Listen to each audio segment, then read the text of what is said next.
If you're looking for information on crafting in Path of Exile 2, this video is for you. I'm going to teach you what the basics of items are. I'm going to tell you about magical and rare prefixes and suffixes, general rolling information, meta crafting guides, and I'm also going to talk about SIDEKICK for trading that I use to evaluate the items that I've made to see how much they might be worth if I want to trade them using the trade economy. So let's go.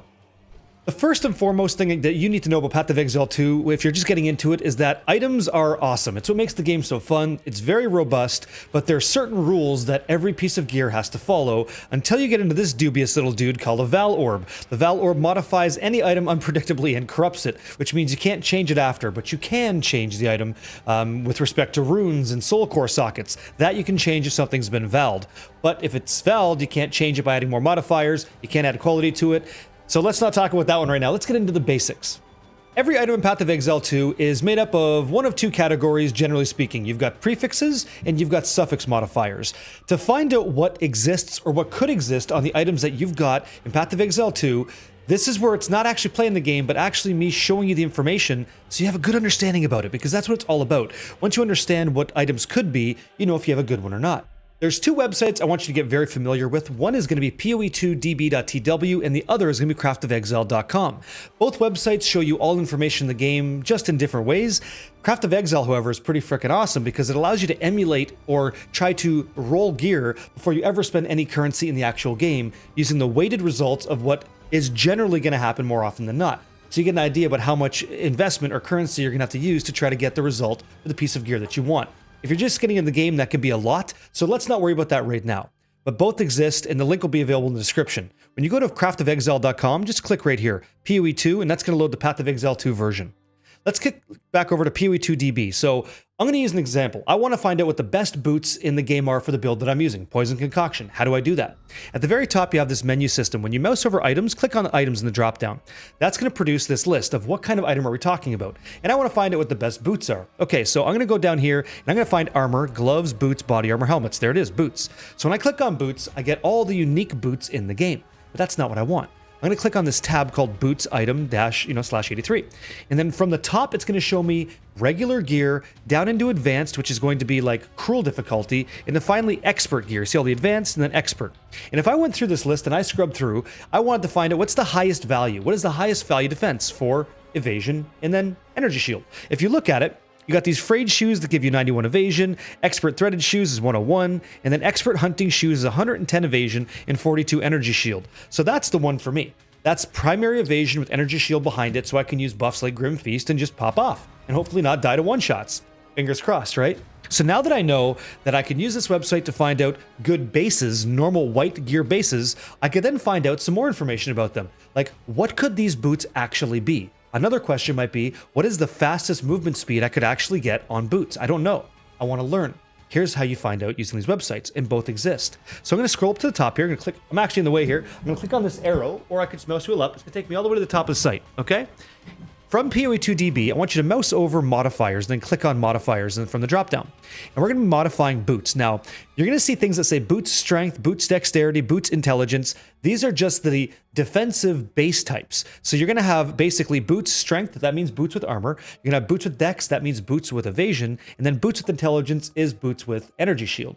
And then you have the hybrid versions. So whichever one is the first type, that's the primary. So this first set of boots is going to be armor evasion boots. Then you're going to have armor energy shield boots. And then you're going to have the one that we're looking for, which is evasion and then energy shield. Stay with me.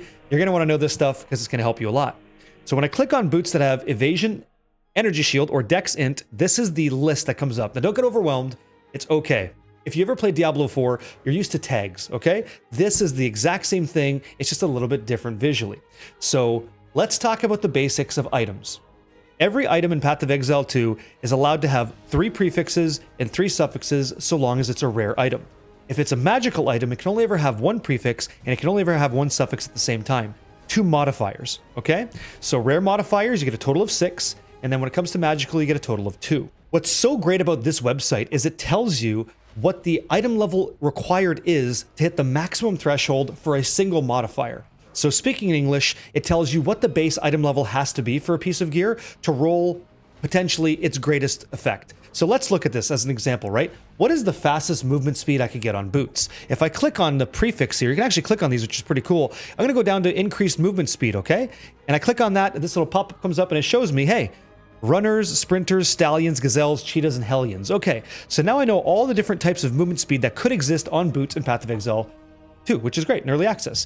And currently that's 35%. That doesn't include Val Orbs. We're not going to talk about that dirty guy because he's nuts. He can change stuff. Generally speaking, if you're getting into the game, 35% movement speed is the highest speed on boots that you can get before you try to corrupt it with a Val Orb, modifying it unpredictably, and who knows what you do to it, right?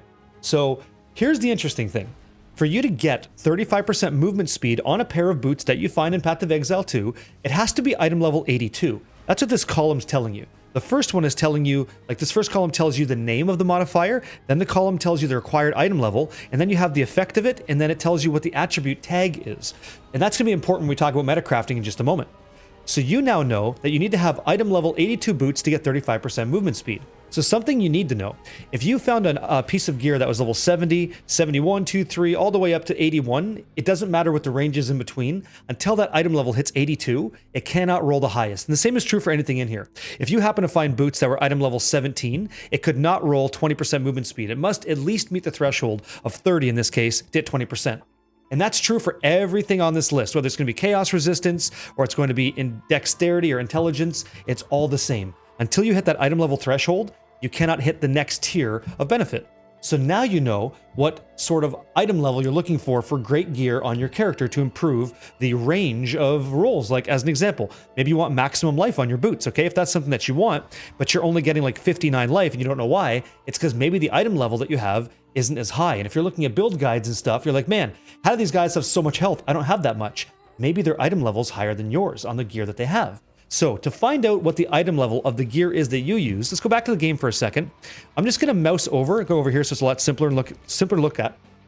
If I have this piece of gear that I'm wearing and I press Alt, you're going to see right there that it says gloves item level 81. But if I'm not pressing Alt, that's not immediately obvious. So holding Alt will show you the item level of the gloves that you have. So because my gloves are level 81, I know there's only so many ranges of things that this glove could ever possibly be. So another cool thing about pressing Alt on the gloves is that you're going to see in the prefixes and suffixes area to the right-hand side, there's a T and then a number. The higher the number, the better the roll was on that modifier for the gear that you have. So you're looking like the best gloves would be, as an example, the highest threshold possible for every category that it rolled on the gear that you're using. So let's check out the website here again, just to sort of like confirm and see what's up. So if you see this site, you're going to see there's a green 9, 12, 4, 7, 6. That just means that there's 9 tiers available for maximum life on gloves, and there's 12 tiers available for mana on gloves. And if you look at it, you can see that for me to get the highest mana roll and the highest life roll at the same time on gloves, it would have to be a level 77 item level glove. That would be able to give me in the range of 165 to 179 mana, and then for life, it would be something like 149 to 120. Exactly right. And you could hit that if you had already met the threshold of 56 for life, and you already hit the threshold for 77 mana. And that's pretty much how it goes. So here's something also that you want to be aware of when it comes to crafting gear in Path of Exile 2. Once there's like life or mana on gloves, you can't roll that twice. There might be a hybrid roll. As an example, you get increased evasion rating, max energy shield, right? Increased evasion energy shield. You could roll both of these because they're different modifiers, but you couldn't roll evasion rating, energy shield twice, thrice. Like you couldn't do that. Once it's there, it's taken up that slot on the gear. So when you're looking at this, right? If I hold Alt, do you see the very bottom prefix there? I actually got evasion, energy shield, and then life. I got all that in one. That's why it's a larger cluster. So I would love to get that, but you can only get it one time. And so what's interesting about crafting in Path of Exile 2 is you already know what exists, so you know what's available from the pool that has not been selected yet. So let's try something here. I've got a belt here that I found while I'm playing. It's called a Fine Belt of the Maelstrom. It is a magical belt that I want to craft onto. Now, the typical process that I think everybody's doing is you would have taken a white item, made it magical with the Orb of Transmutation, then you hit it with an Orb of Augmentation, adding the prefix or suffix, and then you're going to regal it to make it rare, and then we go from there. But there's other things we could do before we do this, things called metacrafting, and we're going to look at that. But before we do, let's check out craftofexile.com, because craftofexile.com has information in there that we can use to deterministically understand what's about to happen. So we're talking about a belt, okay? So we're going to go to jewelry slot, and we're going to click on belt. Of all the belt affixes that could occur from this whole crafting moment, this is all of them. And if you look over here, you're going to see some percentages, right? You're going to see that lightning resistance, fire resist, cold resist, the weight on that, the occurrence of those hitting is roughly 7% of the time. And chaos, if you ever look for chaos resistance, which is why it's so hard to find, it's 6% lower than all of the other resistance types. So if you happen to hit chaos, it's a little bit more lucrative because it's a rare modifier to find. So now we know. The other thing is, if you look at the item, we've actually got, if I hold Alt here, I can see it's a suffix. So I know that the next time that I hit this with like an augmentation orb, it has to be a prefix. Magical items only have a prefix and a suffix. They don't get 6 modifiers, they only get 2. And we know that the suffix is there. So what that means is none of these are going to show up when I hit this with an orb of augmentation. The only things that could show up are going to be on the prefix side. Things like Thorns damage, charm effect duration, flask life recovery, things like mana flask recovery rate, which would actually be pretty good for me, being that I'm a poison concoction player. I want that recovery rate coming up so I get more charges. Things like defenses, life and mana. So if you look at the weights again, ideally I'm going to be hitting life. Like I would love to hit life, and generally speaking, life and mana are of the highest weights or most likely outcomes that are going to happen. But if you didn't know this, there's something called metacrafting, and there's a few ways to do it. It depends on the piece of gear that you have. Like I'm going to press Alt here, so it's item level 75, okay? If I look at this, 77, 68, so I already know if I click on this, right, I have, because it's 77, I could actually hit the highest life roll possible of 174, which would be pretty sweet. That'd be freaking awesome. Okay, good to know. But let's talk about metacrafting for a second. Instead of just using this, if you've been playing the game and you run into those essence monsters that are kind of frozen in ice and you break them out, you get essences. Essences can add certain affixes and attributes to gear depending on where it's at in the crafting. So if I looked at, let's say that I wanted a certain tag, and you can see here mana, life, defense, mana, life, yada yada. I could try to force a certain result no matter what. So instead of 1, 2, 3, 4, 5, 6, 7, instead of 1 in 7 chance, if I said that I want to roll a life roll, I'm going to roll the dice on either life recovery or an actual just raw life stat. But to do that, those are called like tags, right? I'm going to type in the word life. There's now an essence of the body which upgrades a normal item to magic with a life modifier. So I could have controlled that before I ever tossed on an orb of transmutation on the fine belt of the maelstrom when it was white. I could have tried to roll one of two, a 50% chance to hit a life roll. Now the tier of that is completely random. I don't control that. But that's just the normal to magical essence side. On the essences, there's also another choice here, and these are greater essences. So depending on where you're at in the game, you could always use the trade site if you want to. Alva Valai hosts a currency exchange. So let's say you wanted to look at essences for a second, right? Now click on essences. The greater essences do something a little bit different. As you see here, it upgrades a magic item to a rare with 1 modifier guaranteed. So this is a 50-50 shot for me to hit a life modifier, and that's that life tag here. So it's a 50-50, I mean 50% to hit one of these two, and then forces over to the rare side. Awesome. That's pretty freaking awesome. That's pretty great. In addition to that, there are these things called omens. You get these by running ritual content in Path of Exile. So omens, again, it's metacrafting. It sort of tries to determine, it's deterministic crafting, what your results are going to be. Things like Omen of Corruption. Let's see, is there another one here? Omen of Sinestral Exaltation. So when you use this, the Exalted Orb will only add prefix modifiers. Well, that's pretty handy. So when you exalt slam, you might have heard the term exalt slam. When you exalt a piece of gear, what they're saying is use an exalted orb. It adds a rare modifier to the gear, but it could be suffix or prefix. It could be out of either pool, you don't know.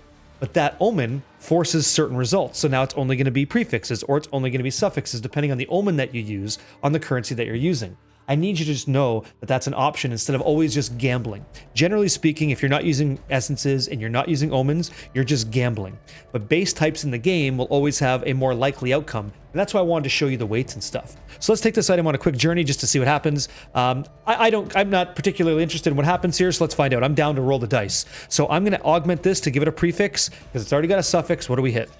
We hit armor. Okay, so what was the likelihood of me hitting armor here? It looks like it was 8% of the time. And what was my armor roll?